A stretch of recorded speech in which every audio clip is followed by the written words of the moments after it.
ಆದರೆ ಇದರಲ್ಲಿ ಒಂದು ಸಮಸ್ಯೆನೂ ಇದೆ. ನಿನ್ನ ಮಗಳು ಅವತ್ತೇ ಗಂಡನ ಮನೆಗೆ ಕಾಲಿಡಬೇಕಾಗಿತ್ತು. ಅಯ್ಯೋಯ್ಯೋ, ಈಗ ಏನು ಮಾಡ್ಬೋದು? ತಾಳೆ ಮಾಡಿ ನೋಡಿದರೆ ನಾಳೆನೇ ಚೂರು ಒಳ್ಳೆ ಮುಹೂರ್ತ ಅಂತ ಹೇಳ್ಬೋದು. ತಡ ಮಾಡಿದೆ ನಾಳೆನೇ ಮನೆ ತುಂಬ ಶಾಸ್ತ್ರ ಆಗಲಿ. ಸರಿ ಸರಿ ಪುರೋಹಿತ್ರೆ. ಮತ್ತೆ ಕೆಲವು ಪರಿಹಾರಗಳಿದೆ. ಅದನ್ನು ಹುಡುಗ ಹುಡುಗಿ ಮಾಡಿದರೆ ಜೀವನ ಚೆನ್ನಾಗಿರುತ್ತೆ. ಅದೆಲ್ಲ ಏನು ಬೇಡ ಪುರೋಹಿತ್ರೆ.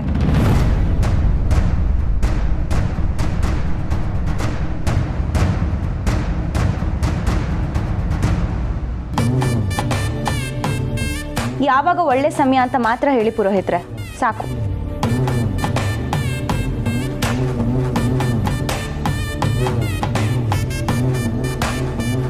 ನಾಳೆ ಬೆಳಗ್ಗೆನೇ ಶುಭ ಮುಹೂರ್ತ ಇದೆಯಮ್ಮ.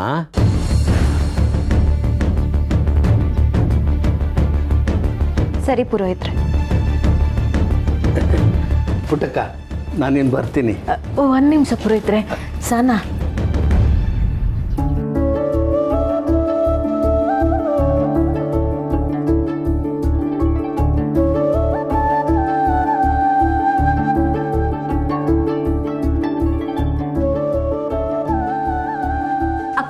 ನಾನು ನಿನಗೆ ಮೊದಲೇ ಹೇಳಿದೆ, ಕಂಟಿ ಅವ್ರನ್ನ ಸ್ಟೇಷನಿಂದ ಕರ್ಕೊಂಬರುವಾಗ ಸ್ವಲ್ಪ ಹುಷಾರು ಅಂತ.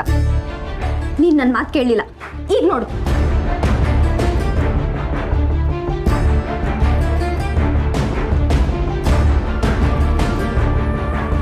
ಅಕ್ಕ, ನಂಗೆ ಗೊತ್ತು ಅವ್ವನ ಏನೋ ಸೆಂಟಿಮೆಂಟಲ್ ಆಗಿ ಹೇಳಿ ಬ್ಲ್ಯಾಕ್ ಮೇಲ್ ಮಾಡಿದ್ದಾಳೆ ಅಲ್ವಾ?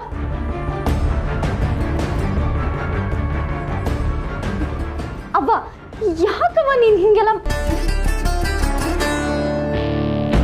ಅರೆ, ಇಬ್ರು ನನ್ನ ಮಾತು ಕೇಳಿಸ್ಕೊಳ್ಳಿಲ್ಲ.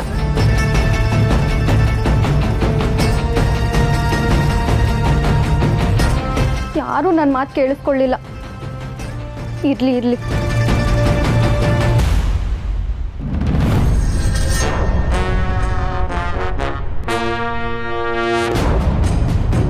ಅವ್ವ, ಏನು ತಿಂದೆ ಹೀಗೆ ಕೂತಿದ್ಯಲ್ಲ? ಏನಾದರೂ ತಿನ್ ಬಾ ಅವ್ವ. ಬಾ ಅವ್ವ. ನಿಮ್ಮಪ್ಪ ಹೆಂಗೆ ಊಟ ಮಾಡಿಸ್ದ? ಹಾಂ. ನಂಗೆ ಹಸ್ವಿಲ್ಲ, ಹೋಗು. ಅಮ್ಮೋರೆ, ಪಕ್ಷದ ಕಾರ್ಯಕರ್ತರು ನಿಮ್ಮನ್ನು ನೋಡೋದಕ್ಕೆ ಕಾಯ್ಕೊಂಡವ್ರೆ ಅಮ್ಮೋರೆ. ಈಗ ನೋಡೋಕ್ಕಾಗಕ್ಕಿಲ್ಲ ಅಂತ ಹೇಳೋಗು. ಅಮ್ಮೋರೆ, ಸ್ಯಾನೆ ಹೊತ್ತಿನಿಂದ ಕಾಯ್ಕೊಂಡು ಕೂತವ್ರೆ ಅಮ್ಮೋರೆ.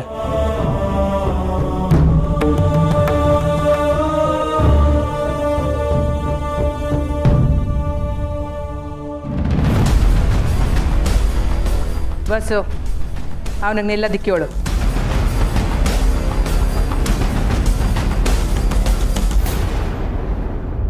ಮತ್ತೆ ಆ ಮನೆ ಮುಂದೆ ಹೋಗಿ ನಿಂತ್ಕೊಂಡು ನನ್ನ ಮಾನ ಮರ್ವಾದೆ ಎಲ್ಲ ಕಳಿತನ ಕೇಳು. ನಾನು ಎಲ್ಗೂ ಹೋಯ್ತಲ್ಲವ ಅವ, ನಮಗೊಂದು ವಿಷಯ ಸರಿ ಅಂತ ಅನ್ಸಿದ್ಮ್ಯಾಕೆ ಅದನ್ನು ಅದ್ಯಾವ್ರೆ ಬಂದು ತಡೆದ್ರು ಹಿಂದೇಟ್ ಹಾಕ್ಬಾರ್ದು ಅಂತ ನೀನೇ ನಂಗೆ ಹೇಳ್ಕೊಟ್ಟು ಬೆಳೆಸಿದ್ಯಾ. ನೀನು ಅದ್ಯಾವ್ರಿಗಿಂತ ನಂಗೆ ಹೆಚ್ಚವ. ನಾನು ನಡ್ಕೊಂಡಿರೋ ರೀತಿ ತೆಪ್ಪಾಗಿರ್ಬೋದು, ಆದರೆ ನನ್ನ ಮನ್ಸಿಗೆ ಏನು ಅನಿಸ್ತೋ ಅದನ್ನೇ ಮಾಡಿದ್ದೀನವ.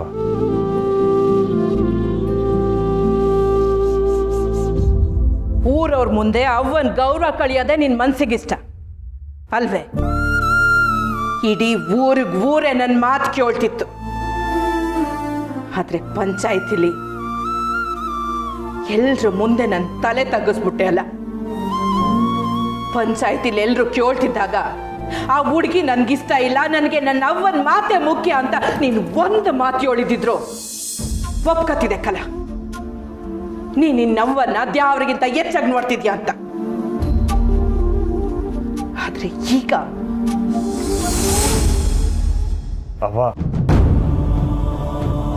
ಆ ಹುಡುಗಿ ಎಂತವಳು ಅಂತ ಈಗ ನಿನಗೆ ಗೊತ್ತಿಲ್ಲ, ಗೊತ್ತಾಯ್ತದೆ. ಆಗ ಈ ಅವ್ವನ ಮಾತು ನಿಂಗೆ ಅರ್ಥ ಆಯ್ತದೆ. ಅವ್ವ, ಸ್ನೇಹ ಒಳ್ಳೆ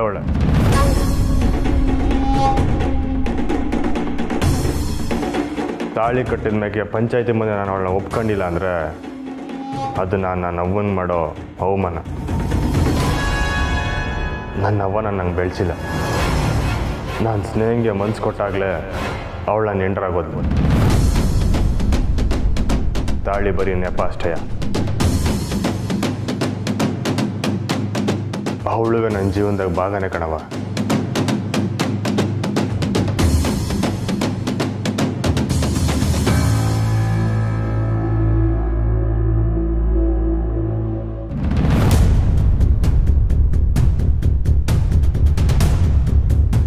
ಅವ್ವ ನೀನು ಊಟ ಮಾಡವಾ? ಬೇಡವ, ನಾನು ಬೆಳಗ್ಗೆ ತಿಂದಿದ್ದೆ ಒಂಥರ ಐತೆ. ಮಜ್ಜಿಗೆ ಕುಡಿದ್ಬಿಡ್ತು ಸಾಕು. ಅಳಿ ಅಂದರೆ ಒಂದಿಷ್ಟು ಅನ್ನ ಬಡಿಸ್ತೀನಿ. ಸಾಕತ್ತೆ ನನಗೆ. ಇಲ್ಲ, ಹಸಿನ ಹಿಡಿಸ್ಕ. ಇಲ್ಲ ಇಲ್ಲ, ನಾನು ಹೊಟ್ಟೆ ತುಂಬ. ಅಪ್ಪ, ಸ್ನೇಹ ಅಕ್ಕ ಏನು ಮಾತಾಡ್ತಿಲ್ಲ. ಅಕ್ಕ, ಈ ಥರ ಯಾರ ಹತ್ರನೂ ಮಾತಾಡದೇ ಇದ್ರೆ ಏನೇ ಅರ್ಥ? ಏನು ಮಾತಾಡಬೇಕು? ಇನ್ನೀ ಮನೇಲಿ 2 ಹೊತ್ತು ಊಟಕ್ಕಿರ್ತೀನಿ ಅಷ್ಟೆ. ಅಷ್ಟರಲ್ಲಿ ಇನ್ನೇನು ಮಾತಾಡೋಕ್ಕಾಗತ್ತೆ?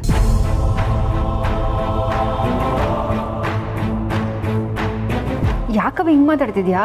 ನಿಜಾನೇ ಅಲ್ವಾ ಅಕ್ಕ? ಸ್ನೇಹ ಅವರೇ, ನಿಮ್ಮನ್ನು ಅರ್ಥ ಮಾಡ್ಕೊಳ್ಳೋಕೆ ಆಗ್ತಾ ಇಲ್ಲ. ಪಂಚಾಯತಿಲಿ ಎಲ್ಲರೂ ಮುಂದೆ ಬಂಗಾರಮ್ಮನವ್ರ ಮನೆಗೆ ಸೊಸೆಯಾಗಿ ಹೋಗ್ತೀನಿ ಅಂತ ಒಪ್ಕೊಂಡಿದ್ದು ನೀವೇ. ಈಗಿಲ್ಲಿ ಕೂತ್ಕೊಂಡು ಬೇಜಾರಲ್ಲಿ ಮಾತಾಡ್ತಿರೋದು ನೀವೇ. ನಿಮಗೆ ಖಂಡಿತ ಆ ಮನೆಗೆ ಹೋಗಿ ಇಷ್ಟ ಇಲ್ಲ ಅಂತ ನಂಗೆ ಗೊತ್ತು. ಆದರೆ ಯಾಕೆ ಒಪ್ಕೊಂಡ್ರಿ?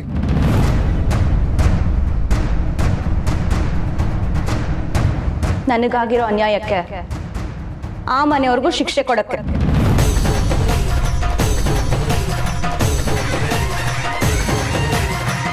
ಆ ಕಂಟಿ ನನ್ನ ಜೀವನದಲ್ಲಿ ಆಟಾಡೋಕ್ಕೆ ಕಾರಣ ಏನು? ಯಾರು ಅವ್ರನ್ನ ಪ್ರಶ್ನೆ ಮಾಡಲ್ಲ ಅನ್ನೋ ಕೊಬ್ಬು.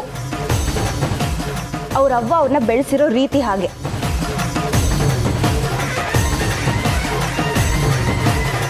ಏನೇ ಮಾಡಿದ್ರು ನಡೆಯುತ್ತೆ ಅನ್ನೋ ಅಧಿಕಾರ, ಶ್ರೀಮಂತಿಕೆ, ದುಡ್ಡಿನ ದಿಮಾಕು. ಆ ಮನೆಗೆ ಹೋಗಿ ಅವ್ರು ಮಾಡಿರೋ ತಪ್ಪಿಗೆಲ್ಲ ಸ್ನೇಹ, ಏನ್ ಮಾತಾಡ್ತಿದ್ಯವ್ವಿ? ಮುಂದೆ ಏನ್ ನಡೆಯುತ್ತೆ ಅನ್ನೋದ್ರ ಬಗ್ಗೆ ಮಾತಾಡ್ತಿದ್ದೀನವ. ನನ್ನ ಪರೀಕ್ಷೆ ಬರೆಯಕ್ಕಾಗ್ದಂಗೆ ಮಾಡಿರೋರ್ನ ನಾನು ಯಾವತ್ತೂ ಕ್ಷಮಿಸಲ್ಲ. ಅವ್ರು ಯಾರನ್ನೂ ನಾನು ಸುಮ್ಮನೆ ಅಂತೂ ಬಿಡಲ್ಲ.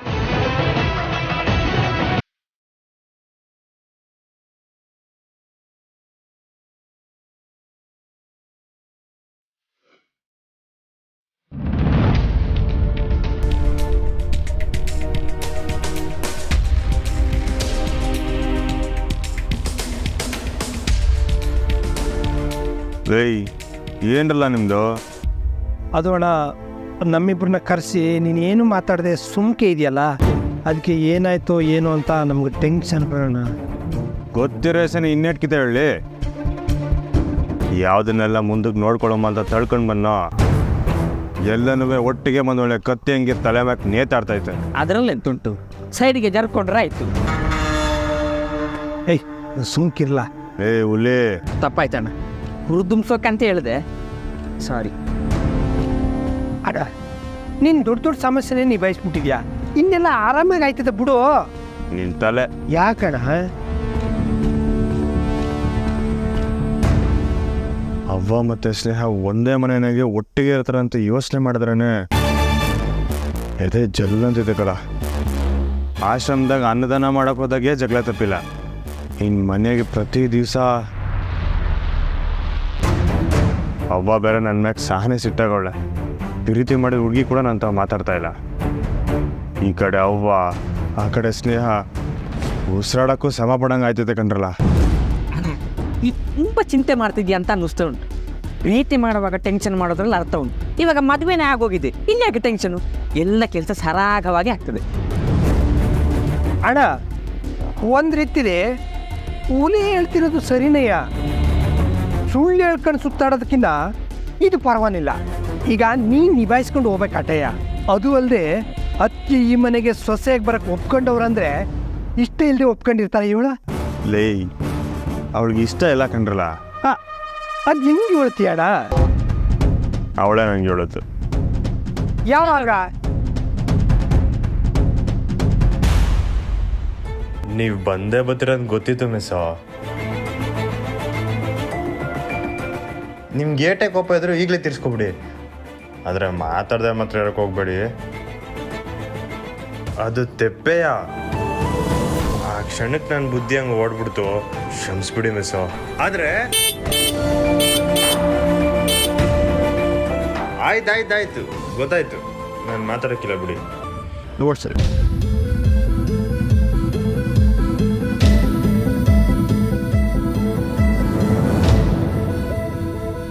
ಕೈ ತೆಗಿರಿ. ನಾನೊಬ್ಳೆ ನಿರ್ಧಾರ ತಗೊಳ್ಳೋ ಹಾಗಿದ್ರೆ ನಿಮ್ಮನ್ನ ಸ್ಟೇಷನಿಂದ ಕರ್ಕೊಂಡೇ ಬರ್ತಿರ್ಲಿಲ್ಲ. ನಿಮ್ಮನ್ನ ಪಂಚಾಯತಿ ಕರ್ಕೊಂಡು ಬರ್ತೀನಿ ಅಂತ ಹೇಳಿದ್ದೀನಿ, ಅದಕ್ಕೆ ಕರ್ಕೊಂಡು ಹೋಗ್ತಿದ್ದೀನಿ ಅಷ್ಟೇ. ನಿಮ್ಮ ಹೆಂಡತಿ ಅಂತ ಹೇಳಿದ್ದು ಕಂಪ್ಲೇಂಟ್ ವಾಪಸ್ ತಗೊಳ್ಳೋಕೆ ಹೊರತು ನಿಮ್ಮ ಜೊತೆ ಮೊದಲಿನ ಥರ ಇರಕ್ಕಲ್ಲ. ಯಾವತ್ತೇ ಇದ್ರೂ ನಾನು ನಿನ್ನ ಕ್ಷಮಿಸಲ್ಲ.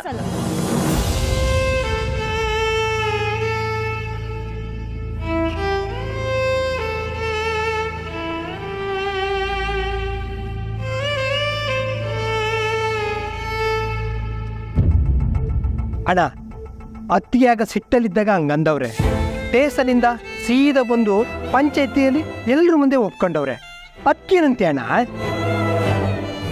ಎಲ್ಲರ ಮುಂದೆ ಒಪ್ಕೊಂಡಿದ್ ಮಾತ್ರಕ್ಕೆ ಸ್ನೇಹನ್ ಮನ್ಸು ಬದಲಾಯ್ತು ಅಂತ ನೀವೆಲ್ಲ ಅನ್ಕೊಂಡಿದ್ರೆ ಅದಕ್ಕಿಂತ ದೊಡ್ಡ ದಡ್ಡತನ ಇನ್ನೊಂದಿಲ್ಲ. ತಂಗ್ಯವ್ವ, ನೀನೇ ನಮ್ಮನ್ನು ದಿಗಿಲ್ ಬೆಳೆಸ್ತಿದ್ಯಲ್ಲ. ಬರೀ ಗಂಡಸು ಸೇರಿ ಇದ್ರ ಬಗ್ಗೆ ಮಾತಾಡಿದ್ರೆ ಹೀಗೆ ಎಲ್ಲ ತಪ್ಪ ಐಡಿಯಾಗಳು. ಇಷ್ಟು ದಿನ ಸುಳ್ಳನ್ ಸಾಕಿ ಬೆಳೆಸಿದಕ್ಕೆ ಎಲ್ಲಿಗೆ ಬಂದು ನಿಂತಿದ್ದೀರಾ ಅಂತ ನಿಮಗೆ ಗೊತ್ತಾಗ್ತಿದ್ಯಾ? ನೀನುವೇ ಭಯಕ್ಕೆ ಬಂದೇನವ. ಸ್ನೇಹ ಜಾಗದಲ್ಲಿ ನಾನಿದ್ದಿದ್ರು ಹೀಗೆ ಮಾಡ್ತಿದ್ದೆ. ಅಂದ್ರೆ ತಾಳಿ ಕಟ್ದೋನ್ ಮನೆಗೆ ಸೊಸೆಯಾಗಿ ಹೋಗಿ ಅವನ ಮೇಲೆ ಸೇಡ್ ತೀರಿಸ್ಕೊತಿದ್ದೆ.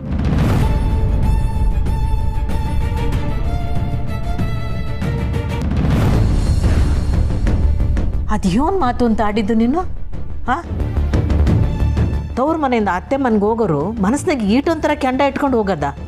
ಓ, ಇದು ಕೆಂಡ ಅನ್ಸ್ಬಿಡ್ತಾವ ನಿಂಗೆ? ಇಲ್ಲವ, ನೀನ್ ತಪ್ಪು ತಿಳ್ಕೊಂಡಿದ್ಯಾ.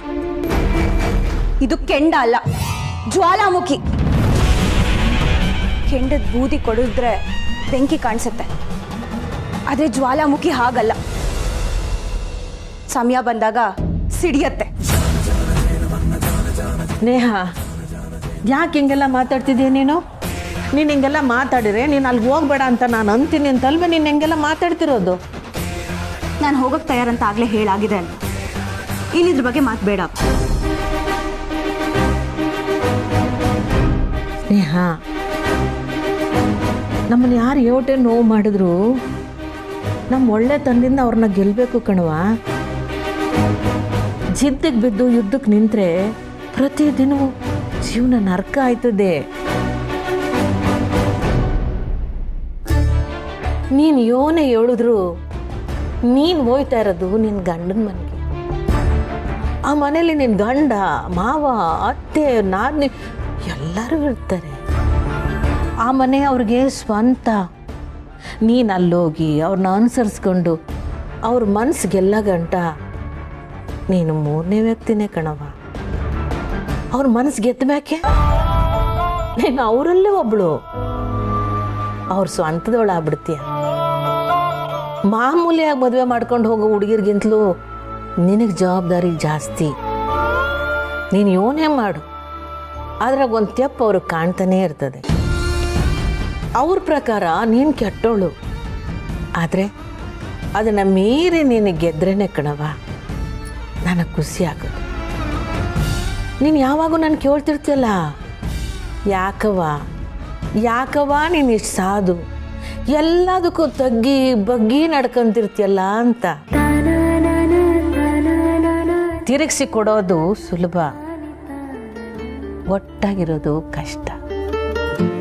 ಬೆನ್ನಿಗೆ ಬಾಣ ಚುಚ್ಚಿರುವೆ, ತುಟಿ ಮೆಗೆ ನಗು ಇದ್ರೆ ವೈರಿ ಸೋತಂಗೆ. ಬಂಗಾರಮ್ಮನವ್ರನ್ನ ಸೋಲ್ಸು, ಆದರೆ ಎದುರು ನಿಂತಲ್ಲ, ಜೊತೆಯಾಗಿ ನಿಂತು. ಅವ್ರ ಮನೇನ ಮುರಿಬೇಡ, ಒಗ್ಗಟ್ಟು ಮಾಡು. ಕ್ವಾಪ ವಾದದಿಂದ ಅಲ್ಲ, ಭಿರುತಿಯಿಂದ. ಭೂಮ್ ತಾಯಿ ತಂಗ್ಯವ ನೀನು. ಇಷ್ಟೊಂದು ಸಹನೆ ತಾಳ್ಮೆ ಇಟ್ಕೊಂಡ್ರೆ ನುಂಗಿ ನೀರು ಕುಡ್ದು ಹೋಗ್ತಾರೆ. ಕಡೆ ಪಕ್ಷ ಕ್ಷಮೆನೂ ಕೇಳಲ್ಲ. ಬೆನ್ನಿಗೆ ಬಾಣ ಚುಚ್ಚಿದ್ರು ನಗುಮುಖದಿಂದ ವೈರಿನ ಗೆಲ್ಲೋ ಕಾಲ ಈ ಕಲಿಯುಗದಲ್ಲಂತೂ ಬರಲ್ಲ ಅವ. ಇಲ್ಲೇನೇ ಇದ್ರು ವೈರಿ ಬಾಣ ಮುಟ್ಟೋಕ್ಕೂ ಮೊದಲು ನಾವು ಬಾಣ ಬಿಡಬೇಕಾಗತ್ತೆ.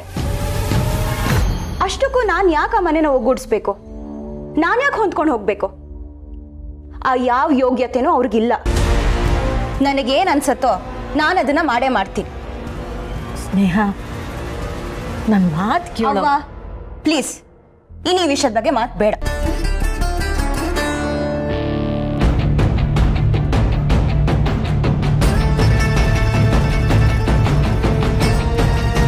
ತಾಯಿ ಚಾಮುಂಡವ, ನೀನೇ ಅವಳಿಗೆ ಒಳ್ಳೆ ದಾರಿ ತೋರಿಸ್ಬೇಕು. ಇದೇನ್ ತಂಗಿ ಹೆಂಗೆ ಹೇಳ್ತಿದ್ಯಾ? ಮತ್ತಿನ್ನೇನಣ್ಣಯ್ಯ, ಖಂಡಿತ ಸ್ನೇಹ ಅದೇ ಮೈಂಡ್ ಸೆಟ್ ಅಲ್ಲಿ ಇದಕ್ಕೆ ಒಪ್ಕೊಂಡಿದ್ದಾಳೆ ಅಂತ ನನಗೆ ಅನಿಸ್ತಿದೆ. ನಿಮ್ಮಿಬ್ಬರದು ನನ್ನ ಲವ್ ಸ್ಟೋರಿಗೆ ಫುಲ್ ಉಲ್ಟಾ. ನಾನು ಚಂದ್ರು ಬೇರೆ ಆಗೋದಕ್ಕೆ ಪಂಚಾಯ್ತಿ ಬೇಕಾಯ್ತು. ಇಲ್ಲಿ ನೀನು ಸ್ನೇಹ ಒಂದಾಗೋದಕ್ಕೂ ಪಂಚಾಯ್ತಿ ಬೇಕಾಗ್ತಿದೆ. ಊರ್ ಜನರ ಮುಂದೆ ನಾನು ಚಂದ್ರು ಬೇರೆ ಆದ್ರೂ ಮನ್ಸಲ್ಲಿ ನಾವಿಬ್ರು ಗಂಡ ಹೆಂಡ್ತಿ. ಆದ್ರೆ ಊರ್ ಜನರ ಮುಂದೆ ನೀವಿಬ್ರು ಒಂದಾದ್ರೂ ಮನ್ಸಲ್ಲಿ ನೀವಿಬ್ರು ಗಂಡ ಹೆಂಡ್ತಿ ಅಲ್ಲ. ನನನ್ ಕೇಳಿದ್ರೆ ಸ್ನೇಹ ಇಲ್ಲಿ ಬರ್ತಿರೋದು ಮನ್ಸಾರೆ ಒಪ್ಪಿ ಅಂತೂ ಅಲ್ಲ. ಸ್ನೇಹದ ಮನ್ಸಲ್ಲಿ ಬೇರೆ ಏನೋ ಇದೆ. ಈ ವಿಷಯ ಇನ್ನೂ ದೊಡ್ಡ ಸಮಸ್ಯೆ ಆಗತ್ತೆ ಹೊರತು ಸುಲಭವಾಗಂತೂ ಮುಗಿಯಲ್ಲ.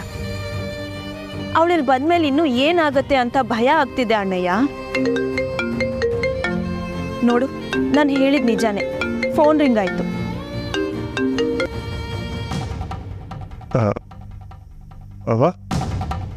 ನಿಮ್ಮ ತವ ಬಸ್ಸಿ ಮಾತಾಡ್ಬೇಕಾಯಿತು.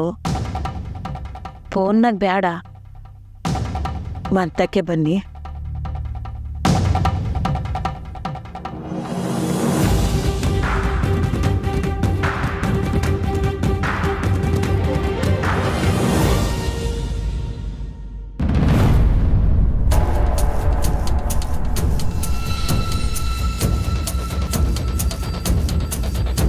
ಕ್ಷಮಿಸ್ಬಿಡಿ, ನಿಮ್ಮನ್ನ ಮನೆಗೆ ಕರೆದು ಒಳಗೆ ಕೂರಿಸಿ ಮಾತಾಡೋಕ್ಕಾಯ್ತಿಲ್ಲ. ಇರ್ಲೇವಾ? ಯಾಕೆ ಬರೋಕ್ಕೆ ಹೇಳಿದ್ರಿ? ನಾನು ಸ್ನೇಹಿತ ಮಾತಾಡಿದೆ. ಅವಳು ನಿಮ್ಮ ಮನೆಗೆ ಬರೋಕ್ಕೆ ಒಪ್ಕೊಂಡವಳೆ. ಆದರೆ ಇನ್ನು ಮಿಕ್ಕ ವಿಷಯಗಳಲ್ಲೆಲ್ಲ ಆಟ ಹಂಗೇ ಐತೆ. ಇನ್ನು ಅವಳಿಗೆ ನಾನು ಇವಳಿನೂ ಸಮಾಧಾನ ಮಾಡೋಕ್ಕಾಗಿಲ್ಲ. ಅವಳ ಬಗ್ಗೆ ನಿಮ್ಮ ತವ ಹೇಳೋಕ್ಕೆ ಏನೂ ಇಲ್ಲ. ಆದರೆ ನೀವು ಅವಳ ದೃಷ್ಟಿಲಿ ಹೊಸ ವ್ಯಕ್ತಿಯಾಗಿ ಬದಲಾಗಬೇಕು. ಇದೇನವ ನೀವು ತಾವು ಅಂದ್ಕೊಂಡು ಕಂಟಿ ಅಂತ ಕರೀರಿ. ನೀವು ನಮ್ಮ ಮನೆ ಅಳಿಯ ಆಗದೆ ಹೋದ್ರೂ ನಾನು ನಿಮ್ಮನ್ನು ಹಿಂಗೆ ಕರೀತಿದ್ದೆ. ಯಾಕಂದರೆ ನೀವು ಬಂಗಾರಮ್ಮನವ್ರ ಮಗ. ಒಂದು ಇಸ್ಯ ಮುಚ್ಚಿಕ್ಕಿದ್ರಿಂದ 7 ಸಮಸ್ಯೆಗಳು ಶುರುವಾತು ನೋಡಿ. ಈಗ ನೀವು ತಲೆ ತಗ್ಗಿಸ್ಬೇಡಿ. ನೀವು ಕ್ಷಮೆ ಕೇಳಬೇಕಾಗಿರೋದು ಸ್ನೇಹಿತವ್ ಮಾತ್ರ. ಯಾಕಂದರೆ ಅವಳು ಮಾತ್ರನೇ ನಿಮ್ಮನ್ನು ಶಾನ ನಂಬಿದ್ದು, ಶಾನ ಪಿರುತಿ ಮಾಡಿದ್ದು. ನಂಬಿಕೆ ಪಿರುತಿ ಈ ಎರಡನ್ನೂ ಗಳಿಸೋದು ನಿಮ್ಮ ಕೈಯಾಗೆ ಐತೆ. ಅವ ಸ್ನೇಹ ಅವ್ರು ಏನೇ ಬೈದ್ರು, ಏಟೆ ಕೋಪ ಮಾಡ್ಕೊಂಡ್ರು ನಾನು ಸಹಿಸ್ಕೊತೀನಿ. ಯಾಕಂದರೆ ನಂದೇ ತಪ್ಪು. ಅವ್ರು ಕೋಪ ಮಾಡ್ಕೊಳ್ಳಿ ಎಲ್ಲ ಹಕ್ಕು ಐತೆ. ಅವಳು ನಿಮ್ಮ ಮಾತ್ರ ಕೋಪ ಮಾಡ್ಕೊಂಡವಳ. ನಿಮ್ಮ ಅವ್ವಾರ ಮೇಲೂ ಸಹಿತ ಕೆಂಡ ಕಾರ್ತಾಳೆ. ಕೆಂಡ ಅಲ್ಲ, ಜ್ವಾಲಾಮುಖಿ. ಇನ್ನು ಅವಳೇ ನಂಗೆ ಇವಳಿದ್ದು. ನಿಮ್ಮ ಅವ್ವಾರ ಬಗ್ಗೆ ಯಾರು ಏನಾರ ಮಾತಾಡಿದ್ರೆ ನೀವು ಏನು ಮಾಡ್ತೀರಿ ಅನ್ನೋದು ನನಗೂ ಗೊತ್ತು. ಇದು ಒಂದೇ ವಿಷಯ ಸಾಕು, ನಿಮ್ಮಿಬ್ಬರ ಮಧ್ಯೆ ಜಗಳ ಶುರುವ. ಅದನ್ನ ನಾನು ನೋಡ್ಕೋತೀನವ. ನಾನು ಸ್ಟೇ ಅವ್ರ ಮಕ್ಕೆ ಕೋಪ ಮಾಡ್ಕೊಳಕ್ಕಿಲ್ಲ. ಅವ್ರನ್ನ ಸಂದ ನೋಡ್ಕೋತೀನಿ. ಆ ನಂಬಿಕೆ ಇರೋದ್ರಿಂದಲೇ ಈಟೊತ್ನಾಗೆ ನಿಮ್ಮನ್ನು ಕರೆಸಿ ಮಾತಾಡ್ತಾ ಇರೋದು. ನಾಳೆ ಬೆಳಿಗ್ಗೆ ನೀವೇ ಬಂದು ಅವಳು ಕರ್ಕೊ ಹೋಗ್ಬೇಕು. ಬರ್ತೀರಲ್ವಾ? ಹ್ಞೂ ಅವ್ವ ಬರ್ತೀನಿ. ಸ್ನೇಹ ಒಪ್ಪರ? ಒಪ್ಪ ಅವಳೆ. ಆದರೆ ಮುಂದೇನಾಯ್ತದೋ ಅನ್ನೋದೇ ನಿಮ್ದಿದೆಯೋ ಹುಷಾರು. ಸರಿ ಅವ್ವ.